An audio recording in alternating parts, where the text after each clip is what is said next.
Hello viewers, আপনাদেরকে একটা জিনিস দেখাচ্ছি। রাজশাহী থেকে খুলনাগামী সাগরদাড়ি এক্সপ্রেস, এটি একটি আন্তনগর ট্রেন। দেখতে পাচ্ছেন ট্রেনটিতে সকল সিট ভর্তি হওয়ার পরে স্ট্যান্ডিং প্যাসেঞ্জার কত, তাতে আরও একটি কোচ ব্যবহার করা যায়, এরকম অবস্থা। প্রতিটা গাড়িতে এরকম ওভারলোড যাত্রী, অথচ ট্রেনে লস হয়। জরুরি ভিত্তিতে বগি দরকার, কোচ দরকার।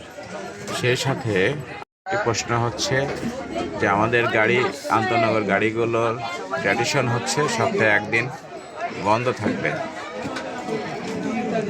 সাপ্তাহিক ক্লিনিং ডেট থাকে।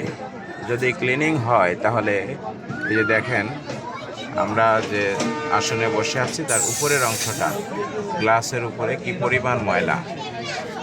এটা গত 2-4-6 মাসের মধ্যে ওয়াশ করেছে কিনা আল্লাহ ভালো জানে। ফ্যানগুলো ময়লা, সিটগুলো ময়লা, এবং উপরের যে গ্লাসের বাঙ্কার আছে, বাঙ্কারের এই সাইডগুলো কি পরিমাণ ময়লা, এই যে দেখেন।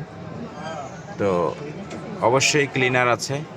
যতটুকু জানা যায় যে শুধুমাত্র ট্রেন পৌঁছলে অথবা ছাড়ার আগ দিয়ে শক্ত ঝাঁটার খিল দিয়ে একটু বাড়ি দিয়ে চলে যায়, কোনো রকম পরিষ্কার করার প্রয়োজন মনে করে না, দেখারও কেউ নেই। অথচ পদ, পদবি, বেতন সবই নিয়মিত আছে এখানে। বিষয়গুলি অবশ্যই রেল কর্তৃপক্ষের দেখা দরকার।